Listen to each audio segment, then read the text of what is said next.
gimana gitu. Nah, jadi kalian nyembahnya kemana sebenarnya gitu? Salah satu kalau dalam peruntukan untuk kaum muda-mudi yang belum menikah nggak bisa menggunakan kasih ini.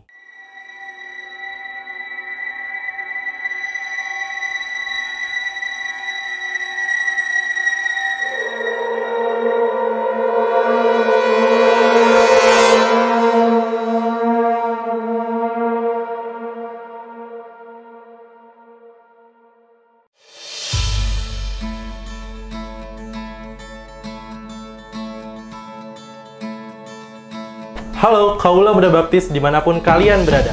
Kita bertemu lagi di PKK, Podcast KMBI Kebayoran. Kita sudah memasuki episode yang ketiga di bulan Maret ini. Kita akan membahas tentang roh-roh jahat, okultisme, dan praktek-praktek mungkin perdukunan atau perdukunan masa kini yang sering kita saksikan dalam kehidupan sehari-hari. Di sini bersama teman saya, Kak Anton, dan narasumber kita yang setia menemani kita dari episode kita yang pertama, Pendeta Agus Panrimo. Bersama kita akan berdiskusi tentang kemenangan Tuhan Yesus akan kuasa gelap, di mana Tuhan Yesus telah mengatasi kuasa maut dan mengalahkan kuasa maut. Mari kita saksikan. Oke Pak, berbicara tentang roh-roh jahat, malaikat, ataupun iblis-iblis yang sering kita saksikan, mungkin atau sering kita ketahui dalam kehidupan sehari-hari. Kalau dari ajaran gereja sendiri memandangnya seperti apa Pak? Yaitu mengenai malaikat. Pertama malaikat dulu deh Pak, mungkin itu definisi dari gereja, pandangan Alkitab, dan aktivitas malaikat. Mungkin boleh dijelaskan Pak dari sudut pandang gereja. Selamat sore sebelumnya Mas Kevin dan Mas Anton. Kalau sesi pertama dan kedua itu Kak Pandu. Dan saya sudah biasa, tidak ada rasa grogi, tapi kali ini saya grogi karena berbicara tentang roh-roh jahat. Ya, bukan berarti saya menunjuk roh-roh jahat ini. Agak-agak ini ya Pak, roh jahat. Baik, sebenarnya kalau berbicara tentang malaikat itu bukan tentang atau pandangan gereja ya, tetapi harus kembali kepada pandangan Alkitab bahwa malaikat itu adalah makhluk rohani yang diciptakan oleh Allah dengan tujuan untuk memuliakan Allah, untuk melayani Allah, dan juga untuk membawa misi Allah, memberikan pewahyuan kepada manusia untuk menerangkan sesuatu, bahkan berbicara tentang kapan Tuhan dan Juru Selamat itu lahir. Sebagaimana di dalam Lukas pasal 2 ayat yang ke-14 itu, rombongan malaikat datang untuk memberikan tentang kelahiran Yesus Kristus. Dan tentu ini sungguh luar biasa tentang malaikat. Dan kalau kita berbicara tentang iblis, ya kita tahu bahwa iblis itu pada mulanya malaikat yang telah jatuh, tetapi oleh karena kesombongannya sehingga dia akhirnya menjadi iblis, menjadi bapa pendusta, dan diikuti oleh malaikat-malaikat lainnya yang jatuh, yang disebut roh-roh jahat. Jadi sekilas tentang malaikat roh jahat itu ya, Bang Kevin dan Bang Anton. Mungkin sebelum lanjut, boleh saya sedikit notis tentang pernyataan Bapak tadi. Tugas atau apa yang dimandatkan Tuhan Allah kepada malaikat itu tentang pewahyuan. Apakah selain tentang pewahyuan itu ada tugas lain yang bisa kita ketahui begitu Pak? Oh, ada, Bang Anton. Pertama-tama tugas malaikat itu untuk memuliakan Tuhan. Untuk memuliakan Tuhan, memuji-muji Tuhan itu dalam pengertian umum, tetapi dalam pengertian khusus juga untuk melayani Tuhan. Sehingga ketika Kristus lahir dilayani. Dan juga untuk melayani manusia. Malaikat itu melayani manusia juga. Karena ketika Tuhan memberikan petunjuk, makanya malaikat itu juga disebut setengah wujud Allah. Malaikat itu juga disebut, kadang orang bisa menyebutnya ketika malaikat itu berfirman, itu juga bisa dikatakan itu Allah, tetapi kita tidak tahu persis. Tetapi malaikat itu selain memuji Allah, melayani Tuhan ya untuk melayani manusia. Gitu. Oh, itu yang akhirnya kayak apa yang kita tahu sejauh ini mungkin di khotbah-khotbah Bapak dalam mingguan ataupun di kesempatan lain tuh selalu tentang malaikat tuh yang kita kenal bahwa Lucifer tuh akhirnya menentang Allah karena dia tidak mau melayani manusia. Itu yang kayak saya berpikir yang tadi juga Bapak bilang malaikat itu adalah sebagian dari Allah sendiri. Jadi itu yang kayak kenapa saya harus melayani manusia yang mungkin kita bisa lihat bahwa memang kita segambar dan serupa dengan Allah, tapi yang kita lihat bahwa malaikatlah yang setengah ibaratnya. Oh. Jadi gini Bang Anton, malaikat itu khususnya untuk iblis tadi itu jatuh itu karena kesombongan. Jadi malaikat itu, Lucifer itu, dia itu jatuh karena kesombongan, karena ingin menyerupai Allah. Harusnya dia memuji-muji Tuhan, tapi dia ingin dipuji. Makanya dosa yang paling sangat sering terjadi dan bahaya itu dosa kesombongan. Kesombongan ya, Pak. Sehingga dia akhirnya jatuh dalam dosa kesombongan dan menjadi iblis. Nah, kalau malaikat-malaikat lain itu, kalau kita lihat dalam Kejadian, itu mereka jatuh karena hawa nafsu. Kalau Lucifer jatuh dalam dosa, malaikat itu jatuh dalam dosa, akhirnya menjadi iblis itu karena dosa kesombongan. Tapi kalau yang lainnya, itu karena hawa nafsu. Semakin mengerti ya, Pak Kevin dan Bang Anton. Tapi pertanyaan kenapa pakai baju hitam sih?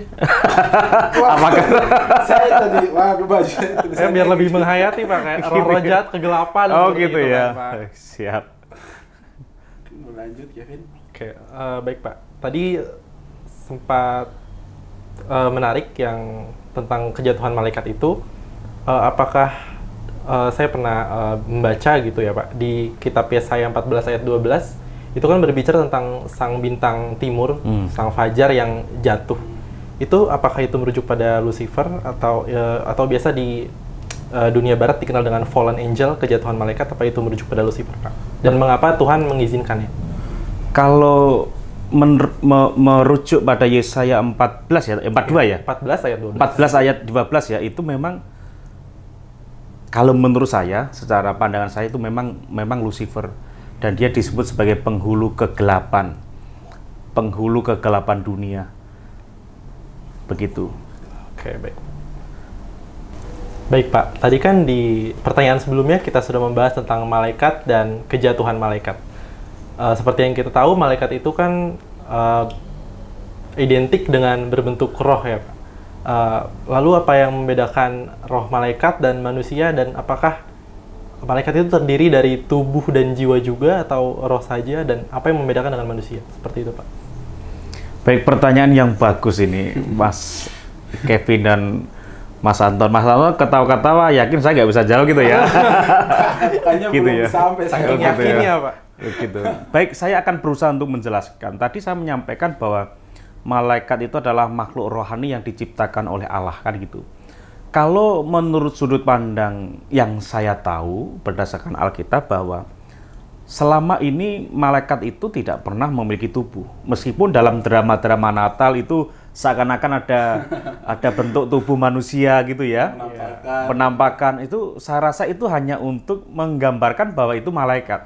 Tetapi kalau kita merujuk kembali kepada Alkitab, ya tidak memiliki tubuh. Tidak memiliki tubuh, yang ada adalah roh. Dan bedanya apa dengan manusia tadi gitu ya? Iya betul.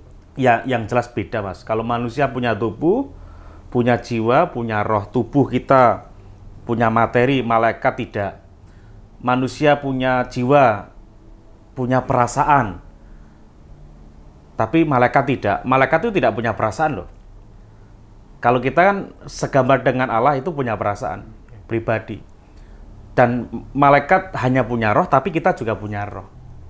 Jadi bedanya itu, kalau malaikat menurut saya ya, hanya memiliki roh, tetapi kalau manusia ya ada tubuh, jiwa, dan roh. Lah, manusia pun juga beda dengan binatang, Mas. Menurut saya, binatang itu, hewan itu tidak memiliki roh, tetapi hanya memiliki tubuh dan jiwa. Sehingga ketika kita melihat ada sapi dipotong, ada kucing mati, itu kan tidak pada mulanya berfirmanlah roh kembali pada enggak kan? Gitu, Mas.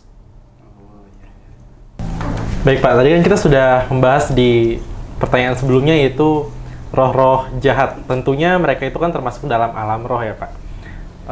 Bagaimana pandangan gereja tentang orang-orang yang memiliki mata batin, indera keenam, ataupun mungkin sekarang kita teman-teman mungkin sering menyebutnya dengan indigo ya. Bagaimana pandangan Alkitab? Apakah itu adalah sebuah kekurangan atau malah anugerah dari Tuhan?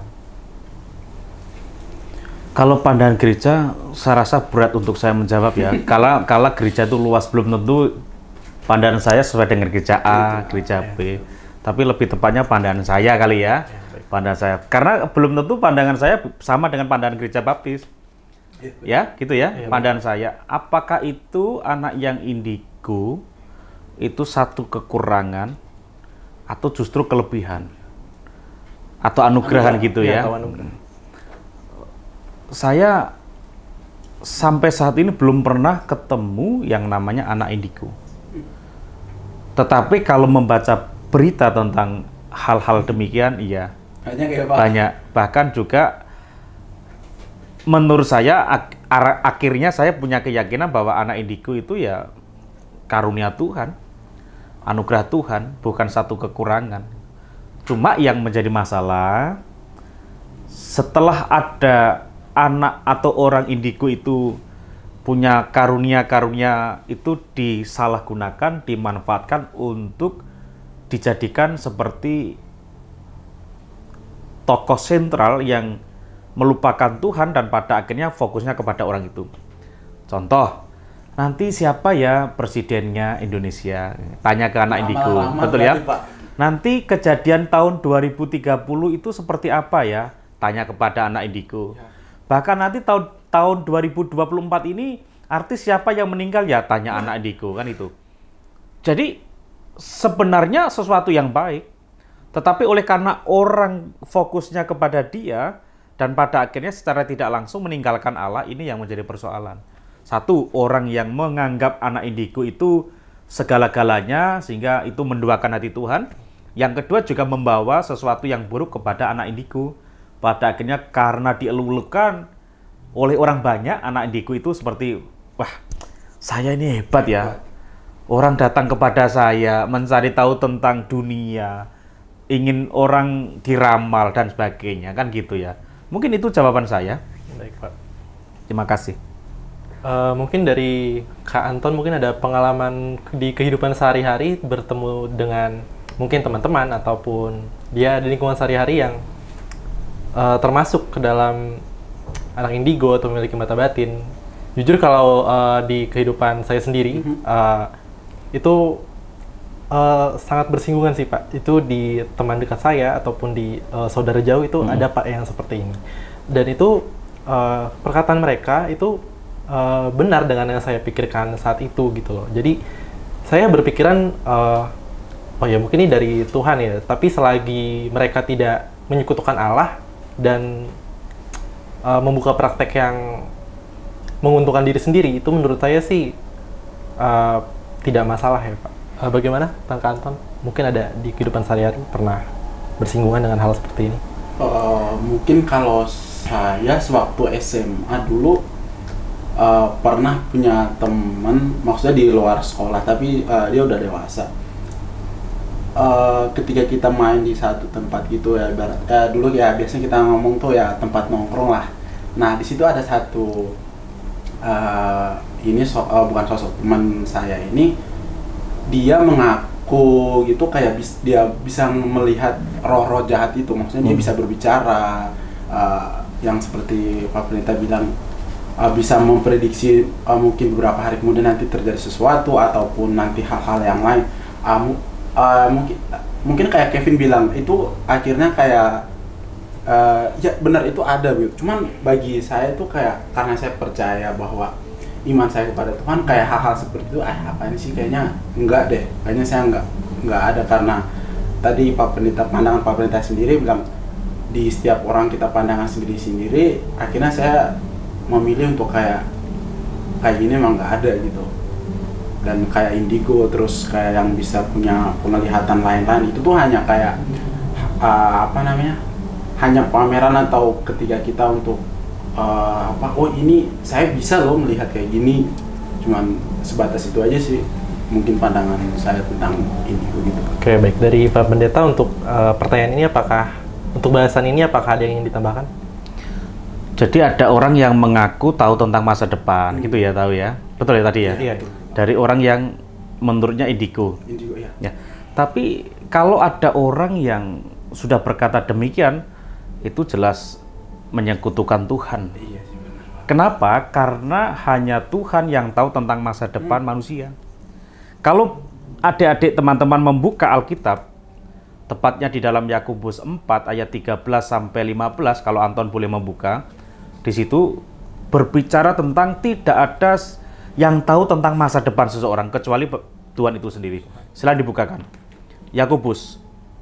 Bang Kevin juga boleh membukakan.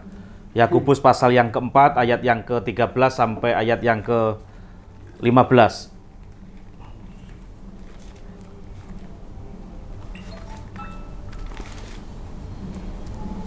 Yakobus 4 ayat 13 sampai 14. Silakan dibukakan. Kalau belum ketemu saya membuka aja ya supaya lebih cepat. Yakobus pasal 4 ayat 13 sampai 15. Tolong dengarkan baik-baik. Jadi sekarang hai kamu yang berkata, hari ini atau besok kami berangkat ke kota Anu, dan di sana kami akan tinggal setahun dan berdagang serta mendapat untung, sedang kamu tidak tahu apa yang akan terjadi besok. Apakah arti hidupmu? Hidupmu itu sama seperti uap yang sebentar saja kelihatan lalu lenyap. Sebenarnya kamu harus berkata, jika Tuhan menghendakinya, kami akan hidup dan berbuat ini dan itu. Ayat yang ke-14, sedang kamu tidak tahu apa yang akan terjadi besok. Orang boleh merencanakan, saya ingin jualan, saya ingin untung, saya ingin tinggal di kota A, B, C. Tapi masa depan siapa yang tahu? Tidak ada. Kita ingin merencanakan hidup enak, baik, tapi tidak ada yang tahu masa depan kita. Makanya harus berserah pada Tuhan. Dan di dalam Ulangan 29, ayat yang ke-29 juga dikatakan bahwa hal-hal yang tersembunyi di dalam Alkitab dikatakan itu bagi Allah, bagi Tuhan. Jadi masa depan itu sesuatu yang tersembunyi nggak? Misteri, Kapan kita mati tersembunyi nggak? Kita tidak akan ada yang tahu. Kapan Kevin mau menikah? Kapan Anton mau menikah? Nggak ada yang tahu. Nggak ada yang tahu, Pak. Tapi kita berencana kan ingin menikah. Segala sesuatu yang tersembunyi termasuk masa depan itu hanya bagi Allah. Baik, Pak. Nah, teman-teman semua berarti sudah jelas ya.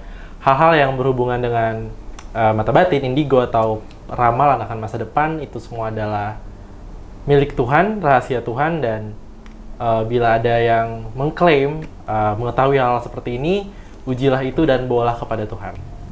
Baik, kalau di bahasan kita sebelumnya, tadi kita sudah sempat menyinggung sedikit ya Pak tentang roh-roh jahat. Mungkin teman-teman semua juga akrab atau mungkin sering mendengar tentang roh-roh jahat atau okultisme di sekitar kita. Mungkin ada yang temannya pernah kesurupan atau fenomena-fenomena seperti itu. Mari kita pelajari sekarang. Berbicara tentang pengusiran setan, Pak. Bisakah orang Kristen pada saat ini kerasukan setan atau kesurupan istilah sekarangnya, atau melakukan pengusiran setan? Bisa atau tidak, Pak? Apakah orang Kristen bisa kerasukan setan? Iya. Saya katakan bahwa bisa-bisa saja, Mas. Orang Kristen kan, saya orang Kristen, Anton orang Kristen, Mas Kevin orang Kristen, betul nggak? Iya. Tetapi pertanyaan saya bukan masalah orang Kristen. Apakah Anton beriman kepada Yesus, Mas Kevin beriman kepada Yesus, meskipun orang Kristen? Kalau orang Kristen bisa saja kerasukan setan, tetapi setiap orang yang beriman kepada Tuhan Yesus Kristus, saya jamin 100% tidak akan pernah bisa. Ya? Baik. Makanya kalau kita melihat di dalam Matius, mari kita membuka, Anton tolong dibukakan ya. Matius ya. Matius berapa, Pak? Matius 17. Matius 17. Matius 17 supaya kita semakin tahu ya. Ayat berapa itu, Pak? Ayat yang ke Matius 17 ayat 20. ayat 20. Ya, Boleh saya bacakan, Pak? boleh silakan. Ia berkata kepada mereka, karena kamu kurang percaya, sebab aku berkata kepadamu, sesungguhnya sekiranya kamu mempunyai iman sebesar biji sesawi saja, kamu dapat berkata kepada gunung ini, pindah dari tempat ini ke sana, maka gunung ini akan pindah dan takkan mustahil bagimu. Lalu ayat 21 ini boleh saya bacakan lagi atau? Sebentar, nanti. Berarti kuncinya di sini, karena kamu kurang percaya. Oke? Berarti kalau kita percaya, saya yakin tidak akan pernah bisa kerasukan setan. Makanya di dalam ayat yang harusnya dari ayat mulai 14 sampai ayat yang ke-21, maka ini jelas bahwa karena kurang percayalah orang bisa kesurupan atau kerasukan. Tetapi Tuhan Yesus berkata karena kamu kurang percaya. Kurang percaya saja tidak bisa menggantikan kita percaya loh. Apalagi tidak percaya gitu loh. Makanya ingat, jangan merasa kamu jadi orang Kristen, kita menjadi orang Kristen itu segala-galanya itu penuh dengan iman. Belum tentu. Makanya saya katakan bahwa orang Kristen bisa saja kesurupan, tetapi orang yang beriman kepada Tuhan Yesus Kristus, saya jamin 100% tidak akan bisa kesurupan. Makanya kuncinya di sini iman. Kuncinya iman. Oke, baik. Jadi kuncinya adalah iman ya teman-teman semua. Bukan karena kita Kristen atau tidak, tapi itu iman yang menjadikan kita penentu dari kita percaya atau tidak. Seperti itu ya. Mungkin saya mau tanya tadi, Pak. Tadi Boleh. Kita kerasukan itu karena kurangnya iman atau kurang percaya kepada Tuhan. Nah, misalnya saya atau saya contohkan teman saya Kevin gitu. Jangan, Pak. Nggak apa-apa. Ya, kan contoh. teman. Oke. Nah, kalau misalnya teman saya pas kita lagi jalan atau bagaimana, nanti kalau misalnya dia kerasukan, nah itu cara saya biar dia nggak kerasukan atau dia kembali ke seperti biasanya, itu gimana, Pak? Apa saya harus berdoa atau mungkin ada cara lain gitu, Pak? Cara lain selalu nggak ada di dalam Tuhan. Caranya ya beriman di dalam Tuhan. Beriman, kuncinya selalu beriman. Kalau perdukunan beda, Mas. Wah. Ada cara-cara. Kamu harus potong ayam berwarna hitam. Wah, Kamu harus membawa kelamaan, Pak, kembang itu, Pak. bunga 7 rupa, kan gitu. Kamu harus membawa kemenyan 1 kilo. Itu ada cara-cara. Kelamaan, Pak, teman saya, Pak. Ya, tetapi ini saya tekankan bahwa di dalam kehidupan orang percaya selalu kuncinya iman di dalam Tuhan Yesus Kristus. Tapi juga lucu kalau Mas Kevin katanya percaya Tuhan kesurupan kan, berarti beliau nggak beriman dong, nggak percaya Tuhan Yesus Kristus kan? Harus dipertanyakan di Kevin ini. Gitu Mas Anton ya. Siap. Terima kasih, Pak. Karena iman itu kunci dari pengikut Kristus. Oke, baik Pak. Berbicara tentang pengusiran setan tadi ya Pak, mungkin di kalangan anak muda sekarang itu kemarin-kemarin sempat marak film-film horor dari Barat itu yang ada. Wah, sempat nonton lagi. Nonton ya Kak, tahu dong Kak. Itu ada di situ dari ritual pengusiran setan. Mungkin istilahnya itu adalah ya istilahnya gereja Barat adalah eksorsisme. Atau mungkin kita sering lihat di media sosial istilahnya pelepasan ya di orang Kristen masa kini. Pandangan gereja seperti apa Pak kira-kira tentang eksorsisme dan pelepasan? Apakah itu masih bisa dilakukan di zaman sekarang? Masih saja Mas, masih saja. Karena kan setan itu tidak mengenal waktu. Roh jahat tidak pernah mengenal waktu, betul? Justru setan atau roh-roh jahat itu sekarang lebih ganas, Mas. Kalau dulu jelas, pada zaman kecil saya, kalau disebut itu hantu ya sesuatu yang menakutkan, ini pocong, kan gitu ya. Yang pakai baju Ini, putih melayang-layang. ini apa sundar bolong gitu ya. Itu jelas, Mas. Tapi sekarang mana roh jahat dan mana orang baik manusia kan nggak ada yang tahu.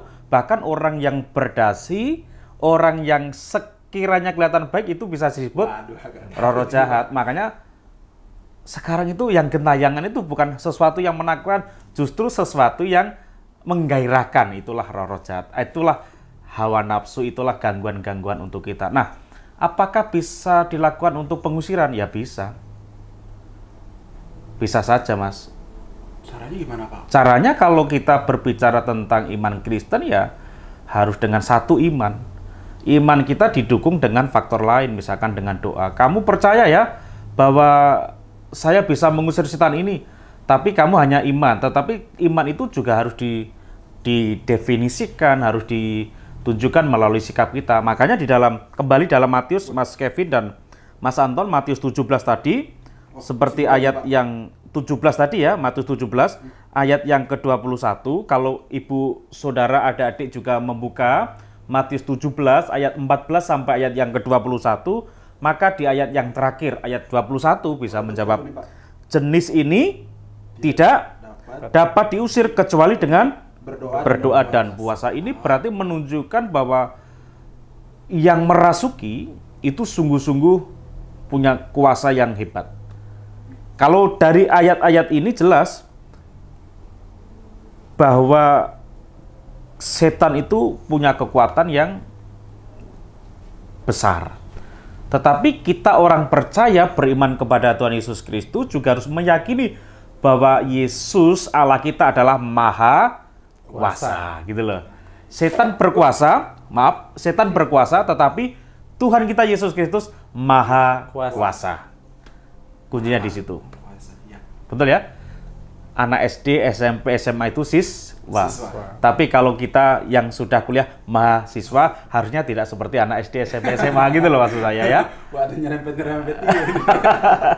Paham ya Mas Kevin ya, Mas Anton ya, dan juga teman-teman sekalian yang mendengarkan dan menyaksikan ini. Baik Pak, di bahasan kita sebelumnya tadi kita sempat menyinggung tentang ramalan ya Pak, ramalan masa depan.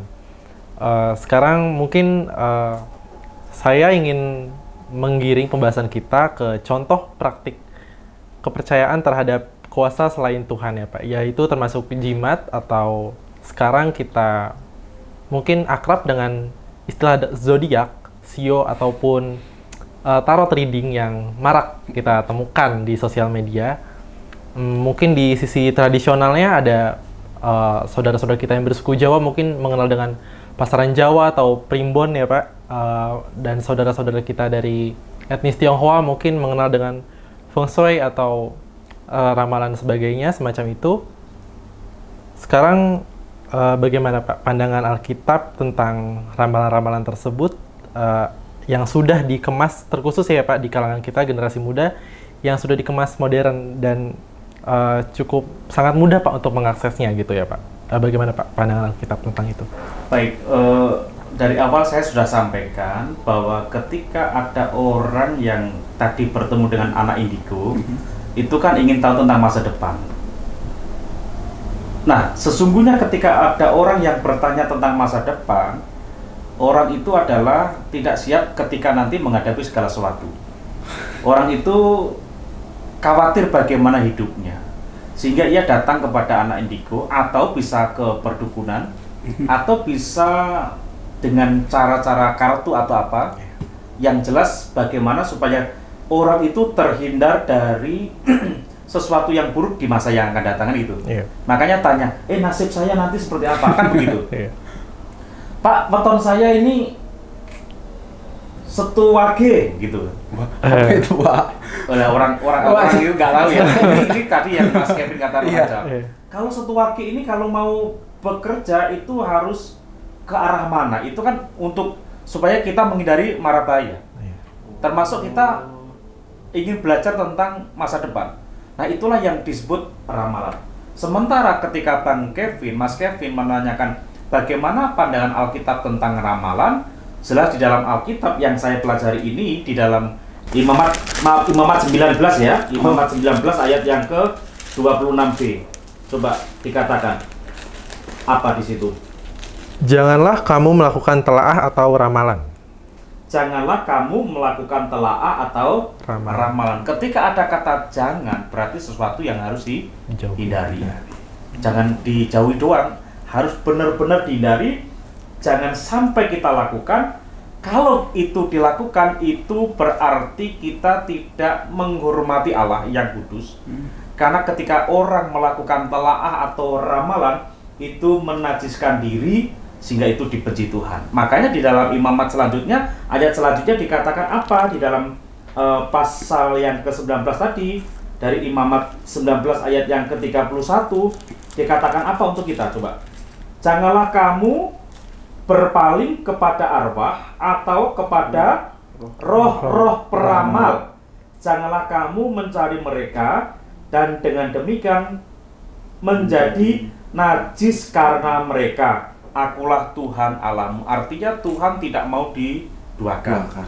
Ketika orang percaya yang katanya percaya Tuhan Yesus Kristus, mencari peramal, mencari dukun, mencari kartu, itu nasib saya seperti apa? Oke?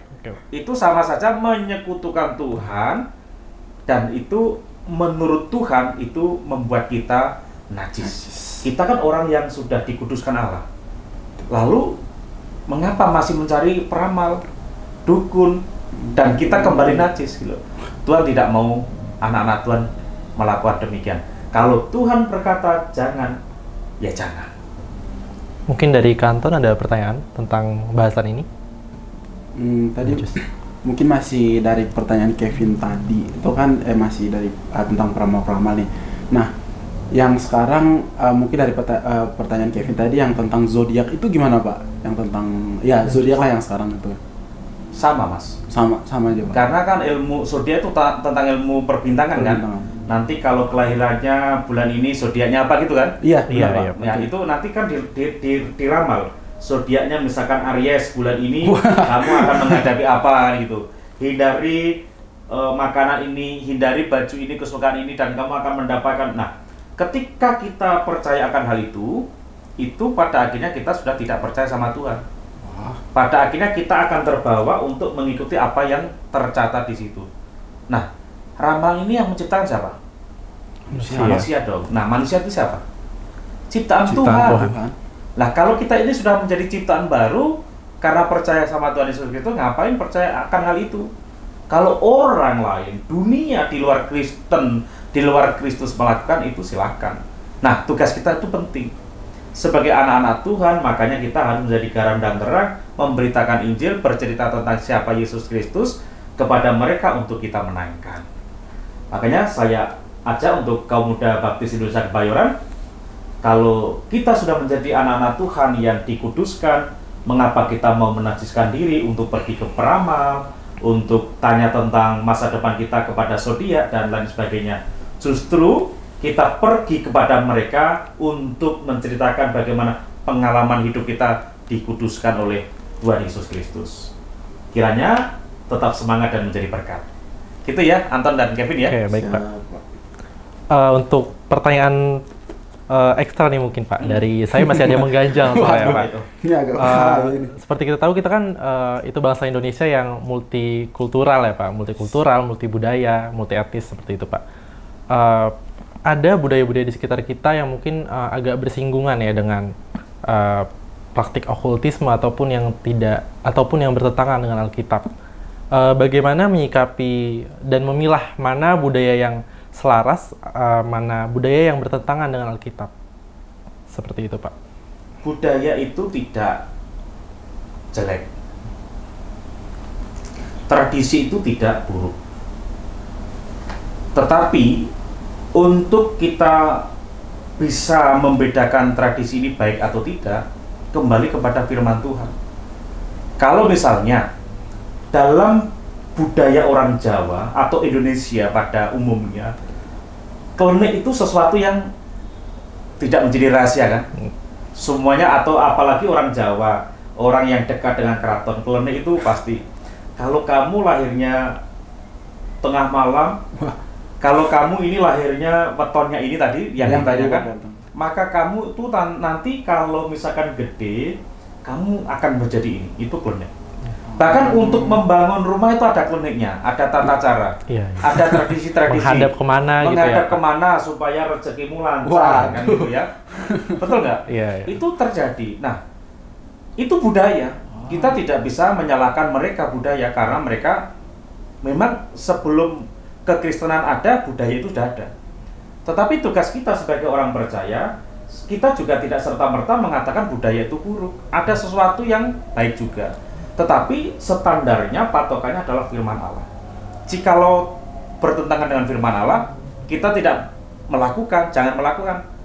Tetapi supaya untuk menghargai orang-orang yang melakukan dan pada akhirnya kita bisa menjangkau mereka, ya kita tetap baik dengan mereka, pada akhirnya kita pun juga masuk ke ranah mereka. Jangan langsung berkata, budaya itu nggak baik, jelek. Nah, kita bagaimana bisa masuk dan penginjilan terjadi? Kayak gitu. Berarti ujungnya untuk memenangkan mereka ya Pak? Harus ya.